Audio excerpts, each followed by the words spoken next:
दोस्तों, स्वागत है आपका हमारे चैनल टेक स्टडी पर। आज इसमें हम बात करने वाले हैं CITS का जो फर्स्ट राउंड काउंसलिंग था उसका प्रोविजनल एडमिशन। देखिए आप यहाँ पे देख सकते हैं क्लोज हो चुका है 21/12/2020 को 6 बजे ही। इसके बाद आपका 22/12/2020 यानी कि कल आपका 9 बजे से ट्रांसफ़र राउंड जो है वो शुरू हो जाएगा। फर्स्ट काउंसलिंग का जो ट्रांसफ़र राउंड है वो कल 9 बजे से ओपन हो जाएगा, जिसमें आप ट्रांसफ़र के लिए अप्लाई कर सकते हैं। तो उसके लिए क्या प्रोसेस होगा, ट्रांसफ़र के लिए कौन कौन अप्लाई कर सकता है, क्या प्रोसेस होगा, आपको इसके बाद क्या करना है। ट्रांसफ़र मान लीजिए आपका हो गया, उसके बाद आपको क्या करना है, NSTI आपको कब जाना है, जो आपको अलॉट हुआ है वहाँ। हॉस्टल के लिए आपको कब अप्लाई करना है, कैसे अप्लाई करना है, वो सारी चीज़ें आपको इसी एक वीडियो में मिलेंगी।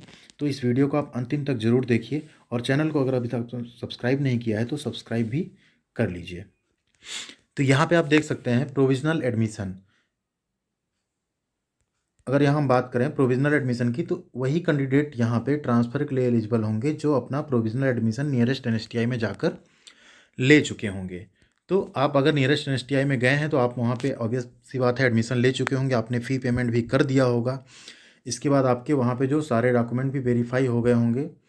आपको वहाँ से एक जो प्रोविज़नल एडमिशन की स्लिप है, ये देखिए, NSTI competent authority signed provisional admission letter generated from the portal will be given to the candidate. ये स्लिप आपको अपने पास रखनी है, क्योंकि ये आपको जाके अपना जब आपका ओरिजिनल आप एडमिशन लेने जाएंगे, आपका जो NSTI अलॉट हुआ है वहाँ पे, तो वहाँ पे आपको ये स्लिप दिखानी पड़ेगी। इसके बाद अगर हम बात करें, ये सारे डॉक्यूमेंट आप वेरीफाई करवा चुके होंगे, क्योंकि डेट बढ़ गई थी, 21 हो गई थी डॉक्यूमेंट वेरिफिकेशन की डेट, 21 दिसंबर हो गई थी। नहीं तो अभी तक ट्रांसफ़र के लिए अप्लाई हो गया होता। अब आपको यहाँ पे ध्यान देना है कि आप जो ट्रांसफ़र होगा उसमें आप क्या कर सकते हैं, आप कहाँ कहाँ ट्रांसफ़र ले सकते हैं, कैसे ले सकते हैं, उसके लिए क्या एलिजिबिलिटी है। जो भी डाउट्स आपके माइंड में होंगे वो सारे यहाँ से क्लियर हो जाएंगे। तो सबसे पहली बात जो है आपका, only for candidate who have taken admission, यानी ट्रांसफ़र के लिए आप अप्लाई तभी कर सकते हैं अगर आपने एडमिशन ले लिया हो। अगर आपने फर्स्ट राउंड में आपको सीट अलॉट हुई हो लेकिन आप जाके प्रोविजनल एडमिशन नहीं लिए होंगे, तो आप यहाँ पे ट्रांसफ़र के लिए अप्लाई नहीं कर सकते हैं। सेकंड आता है आपका, देखिए, option for transfer will be open for candidate who have not got their first choice. ध्यान दीजिएगा, सबसे मेन इंपॉर्टेंट बात यहाँ पे है, अगर आपने जो पहली चॉइस डाली थी, 5 चॉइसेस डालनी थी, मान लीजिए पहली चॉइस आपने जो डाली, अगर वो आपको नहीं मिली है तभी आप ट्रांसफ़र के लिए अप्लाई कर सकते हैं। जैसे अगर किसी कैंडिडेट ने पहली चॉइस कानपुर डाली और उसको पहली चॉइस कानपुर मिल गई, तो वो ट्रांसफ़र के लिए अप्लाई नहीं कर सकता है। तो यहाँ पे आप ध्यान दीजिएगा, अगर आपको पहली चॉइस मिली तो आप ट्रांसफ़र के लिए अप्लाई नहीं कर सकते। सपोज करिए आपको आपकी 4th चॉइस मिली है, अगर आपने 4th चॉइस डाली, मान लीजिए आपकी 4th चॉइस, आपने 4th चॉइस फिल की जो कि थी आपकी, मान लीजिए हावड़ा, तो आप ट्रांसफ़र के लिए एलिजिबल हैं। फिर आप वहाँ पे पोर्टल जब ओपन होगा कल 9 बजे, तो आप वहाँ पे लॉगिन करके ट्रांसफ़र के लिए अप्लाई कर सकते हैं। वो कैसे करेंगे, जैसे ही कल पोर्टल ओपन होता है आपको इस चैनल पे वीडियो मिल जाएगी। चैनल अगर आपने सब्सक्राइब किया होगा तो आपको नोटिफिकेशन भी मिल जाएगी। थर्ड ऑप्शन यहाँ पे देखिए आपका, only one choice for change will be provided and transfer can be done only once. यहाँ पे आप ध्यान दीजिए, आप ट्रांसफ़र के लिए सिर्फ एक बार अप्लाई कर सकते हैं और आपको सिर्फ एक चॉइस फिल करनी है। मीन्स अगर आपको मान लीजिए आपकी 4th चॉइस थी शिमला या 4th चॉइस थी हावड़ा, आपको वो मिल गई, तो आपका जो ऊपर 3 चॉइस है उसमें से कोई भी एक चॉइस आप ट्रांसफ़र के लिए डाल सकते हैं। ऐसा नहीं कि आप फिर से 3 चॉइस डालेंगे, फर्स्ट सेकंड एंड थर्ड, ऐसा नहीं होगा। आप सिर्फ एक चॉइस फिल कर पाएंगे ट्रांसफ़र के लिए। तो यहाँ पे आप ध्यान दीजिए, उसमें भी आपकी रैंकिंग शो होगी कि आप ट्रांसफ़र कर रहे हैं तो कितनी सीटें अवेलेबल हैं, आपकी वहाँ पे क्या पोजीशन है, तो इसके अकॉर्डिंग ही आप ट्रांसफ़र के लिए अप्लाई करें। क्योंकि मान लीजिए आपको मिला मान लीजिए शिमला या हावड़ा, आपने अप्लाई कर दिया कानपुर के लिए और कानपुर में सीटें कम हैं, तो आपको मिलने के चांसेस कम रहेंगे। तो आप बेटर होगा, आप जहाँ आपकी रैंक अच्छी शो हो रही हो, आपको लग रहा होगा आपको वहाँ पे अलॉट हो सकता है, वहीं पे आप अप्लाई करिए ट्रांसफ़र के लिए, क्योंकि यहाँ भी मेरिट के आधार पे ट्रांसफ़र होगा। आगे देख लेते हैं, इसमें है फिर अगला है, देखिए, candidate can view his her probability of getting their choice and freeze his choice. यहाँ पे आप देखिए, आप यहाँ पे चेक कर सकते हैं कि चांसेस क्या हैं आपको मिलने के, जो वहाँ पे आप सीट डाल रहे हैं ट्रांसफ़र के लिए, वहाँ पे आपको क्या चांसेस है। जैसे आप जब अभी फर्स्ट राउंड काउंसलिंग कर रहे थे तो दिखाता था ना 21 सीट्स है मान लीजिए जनरल की, आपकी पोजीशंस हो रही 27, तो आपके चांसेस कम थे। आपकी पोजीशन अगर 15 होती तो आपके चांसेस ज़्यादा थे। तो यहाँ पे भी आपको दिखेगा कि आपके कितने % चांसेस हैं कि आप पा सकते हैं, उसके अकॉर्डिंग ही आपको यहाँ पे अपनी चॉइस फिल करनी है और फिर उसको फ्रीज करनी है। क्यों फ्रीज क्यों कर देनी है आपको, क्योंकि यहाँ पे आप देखिए candidate will be provided his choice of institute available according to merit. यहाँ देखिए अकॉर्डिंग टू मेरिट ही आपका ट्रांसफ़र होगा। मान लीजिए आप अप्लाई करते हैं NSTI कानपुर के लिए, सपोज करिए आप कानपुर के लिए अप्लाई करते हैं, आपके मार्क्स हैं मान लीजिए 55। एक कोई और लड़का अप्लाई करता है, कैंडिडेट अप्लाई करता है जिसके मार्क्स हैं 57। तो ऑब्वियस सी बात है जो 57 वाला है वो पहले कंसीडर किया जाएगा, 55 वाला बाद में कंसीडर किया जाएगा। तो ट्रांसफ़र भी जो होगा अकॉर्डिंग टू मेरिट होगा। तो वो आपको चेक करते रहना, उसके अकॉर्डिंग आपको अपनी मेरिट जो भी आपको दिख रही है फिर आपको अपनी चॉइस को फ्रीज करना है। अगला यहाँ पे आप देखिए detail of transfer will be available in the candidate login at the end of the day, यानी कल 22 को ही एंड ऑफ द डे यानी अप्रॉक्स 5 या 5:30 पे आपका जो भी आपने फिल किया ट्रांसफ़र के लिए आपको जो भी मिला वो आपको आपके कैंडिडेट लॉगिन पेज पे दिखने लगेगा। आप ट्रांसफ़र हुए, आपका ट्रांसफ़र अप्रूव हुआ या नहीं हुआ, आपको ट्रांसफ़र में कौन सा इंस्टीट्यूट मिला वो आपको वहाँ से दिख जाएगा। उसका आप जो भी लेटर रहेगा वो भी आप डाउनलोड करके अपने पास रख लेंगे। अगला यहाँ पे देखिए once transfer process completed no change for reversion to their originally allotted institute will be entertained, यानी एक बार आपका ट्रांसफ़र हो गया, सपोज करिए आप NSTI शिमला से NSTI कानपुर आ गए या NSTI इलाहाबाद आ गए, तो दोबारा आप अगर चाहें कि हमको फिर से वही शिमला मिल जाए या हम वहीं पे पढ़ना चाहते हैं, वहीं पे स्टडी करना चाहते हैं, तो वो आपके लिए नहीं हो पाएगा। तो यहाँ पे आप ध्यान से अपने ट्रांसफ़र प्रोसेस को कंप्लीट कीजिएगा। अभी अगला क्वेश्चन सभी के दिमाग में आ रहा है कि सर ट्रांसफ़र हो गया, एडमिशन भी हो गया, अभी हमको NSTI जाना कब है, ओरिजिनल डॉक्यूमेंट लेके हमको NSTI कब जाना है। तो उसका भी यहाँ पे हम क्लियर कर देते हैं। Candidate who have got provisional admission should proceed with original document to the admitted NSTI ITOT for class on the day of opening.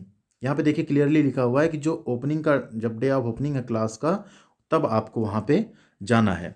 तो अभी कब जाना है, अभी तो कोई डेट उसका आया नहीं, तो उसके लिए DGT अलग से एक लेटर जारी करेगा। इसी आपको निमी की वेबसाइट पे मिल जाएगा वो लेटर। जब थर्ड राउंड की काउंसलिंग पूरी हो जाएगी उसके बाद एक सेपरेट लेटर जारी होगा जिसमें वो डेट लिखी होगी आपको कब जाना है NSTI, और वहाँ आपको जाके अपने सारे ओरिजिनल डॉक्यूमेंट्स वेरीफाई कराने हैं और आपको अब जो प्रोविजनल एडमिशन की स्लिप है उसके साथ ही वहाँ पे प्रेजेंट होना पड़ेगा और आपको वहाँ पे अपना सारे डॉक्यूमेंट दिखाते हुए फाइनल एडमिशन लेके आपको फिर क्लासेस अटेंड करनी होगी।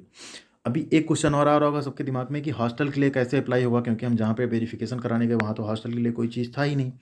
तो जब आप NSTI में जाएंगे, जो आपको अलॉट हुआ है थर्ड काउंसलिंग के बाद जो डेट आएगी क्लास ओपनिंग की, वहीं पे आप हॉस्टल के लिए अप्लाई कर देंगे, वहीं से आपको हॉस्टल भी अलॉट हो जाएगा। हॉस्टल की फ़ीस क्या होगी वो सारी चीज़ें आपको ऑलरेडी इस प्रॉस्पेक्टस में मिल जाएंगी। जनरली जितने भी NSTI हैं उनकी जो हॉस्टल की फ़ीस है वो है 100 रुपीज़ पर मंथ, यानी आपको एक महीने का 100 रुपये देना होता है। इसमें कुछ NSTI हैं जो पूरे साल का एक साथ 1200 रुपये या 1400 या 1500 रुपये आपसे एक साथ जमा करवा लेंगे, और कुछ NSTI होंगे जहां पर मंथ भी जमा हो सकता है, लेकिन जनरली पूरे पूरे ईयर का एक साथ जमा हो जाता है। वो आपकी क्लासेस डिपेंड करता है, आपकी क्लासेस 8th मंथ भी चलेंगी तब भी आपको पूरे 12 मंथ का जो फीस होगा हॉस्टल का वो सबमिट करना होगा वहाँ पे। तो ये सारी चीज़ें आप तब करेंगे जब आपको DGT का एक लेटर या निमी की साइट पे ही आपका एक लेटर आ जाएगा कब से क्लासेस ओपन हो रही हैं, आपको वहाँ पे जाना होगा और वहाँ पे आपको जाके हॉस्टल फीस, जो स्टडी फीस है, ट्यूशन फीस है, सारी फीसें आपको सबमिट करके वहाँ पे एडमिशन ले लेना होगा। अप्रॉक्स 5000 रुपीज़ में आपका हॉस्टल एडमिशन फ़ीस और आपका जो ट्यूशन फ़ीस है या और लाइब्रेरी चार्जेज जितने भी चार्जेज होंगे वो अप्रॉक्स 5000 के अंदर आपके हो जाएंगे। हो सकता है इसमें से आपके लिए कुछ अमाउंट बच भी जाए। ये एक टेंटेटिव अमाउंट है, इतना पैसा अगर आप अपने पास रख के जाते हैं तो आपको वहाँ पे कोई दिक्कत नहीं आएगी। इसके बाद बात करते हैं सेकंड राउंड काउंसलिंग की। जैसा कि फर्स्ट राउंड काउंसलिंग में डॉक्यूमेंट वेरिफिकेशन की डेट बढ़ गई, तो सेकंड राउंड काउंसलिंग जो है वो आफ्टर ट्रांसफ़र यानी 22 तारीख कल जो कि ट्रांसफ़र होने वाले हैं सभी लोगों के। तो ट्रांसफ़र प्रोसेस कंप्लीट होने के बाद 23 या 24 से सेकेंड राउंड की काउंसलिंग स्टार्ट हो जाएगी। अब सेकेंड राउंड काउंसलिंग में कौन कौन पार्टिसिपेट कर सकता है? सेकेंड राउंड काउंसलिंग में वो ही पार्टिसिपेट कर सकते हैं जो एडमिशन नहीं लिए हैं, प्रोविजनल एडमिशन नहीं लिया जिन्होंने, वही कैंडिडेट एलिजिबल होंगे सेकेंड राउंड काउंसलिंग के लिए। तभी सेकेंड राउंड काउंसलिंग में आप जो सीटें बची होंगी फर्स्ट राउंड के बाद, जो भी सीटें बची होंगी जिस भी NSTI में, वो सारी सीटें फिर से पोर्टल पे शो होंगी। आप जब लॉगिन करेंगे, अप्लाई करेंगे इंस्टीट्यूट के लिए, तो उसके बाद आप वहाँ पे एडमिशन ले सकते हैं। अब यहाँ पे अगर बात करें हम सेकेंड राउंड काउंसलिंग में, तो जो फर्स्ट राउंड काउंसलिंग में पार्टिसिपेट नहीं किए हैं और काउंसलिंग फ़ीस भी नहीं पे किए हैं, वो कैंडिडेट भी पार्टिसिपेट कर सकते हैं काउंसलिंग फ़ी को पे करने के बाद। और जिन्होंने फर्स्ट राउंड काउंसलिंग में काउंसलिंग फ़ी पे कर दी है, उनको कोई भी काउंसलिंग फ़ी पे करने की ज़रूरत नहीं है। उनको अगर कॉलेज अलॉट नहीं हुआ था, कोई भी एनएसटीआई या आईटीओटी अलॉट नहीं हुआ था, तो वो डायरेक्टली बिना फ़ी पे किए जो भी रिलेवेंट इंस्टीट्यूट्स हैं जो उनको दिख रहे हैं जहाँ पे सीटें अवेलेबल हैं उनको, वहाँ पे वो फिर से अप्लाई कर सकते हैं। एक चीज़ ध्यान दीजिए, बहुत सारे कैंडिडेट्स ऐसे थे जिनका फर्स्ट राउंड में रैंक नंबर तो अच्छे थे, लेकिन उनको डिजायर्ड इंस्टीट्यूट नहीं मिले, तो उन्होंने एडमिशन नहीं लिया या कुछ नहीं किया। तो अगर वो हायर नंबर रखते हैं, उसके बाद भी उन्होंने पहले राउंड में पार्टिसिपेट नहीं किया, तो वो सेकेंड राउंड काउंसलिंग में ये क्लेम नहीं कर सकते कि फर्स्ट राउंड में उनसे कम नंबर वाला अगर वहाँ पे सीट पा गया तो उसकी जगह इनको एडमिशन मिलना चाहिए। क्लियरली, अगर आपने फर्स्ट राउंड में एडमिशन नहीं लिया, वो सीटें वहाँ पे फिल हो गई, आपका नंबर ज़्यादा भी है, तब भी आप वो सीट क्लेम नहीं कर सकते। अब जो बची हुई सीट है उसमें जो कंपटीशन है, उसी कंपटीशन में उसी मेरिट के आधार पे आपको सीटें अलॉट होंगी। All candidates who have paid counseling fee but have not taken admission in first round can also participate and choose their centers without paying fees। यहाँ ध्यान दीजिए, वो सभी कैंडिडेट जिन्होंने काउंसलिंग फ़ी पे की है लेकिन फर्स्ट राउंड में एडमिशन नहीं लिया, वो भी सेकेंड राउंड काउंसलिंग में बिना फ़ी पे किए जो अवेलेबल वैकेंट सीट्स हैं, खाली सीट्स हैं, उस पर पार्टिसिपेट कर सकते हैं। अगर उनको सेकेंड काउंसलिंग में मिलती है चॉइस, तो वहाँ पे जाके वो एडमिशन ले सकते हैं।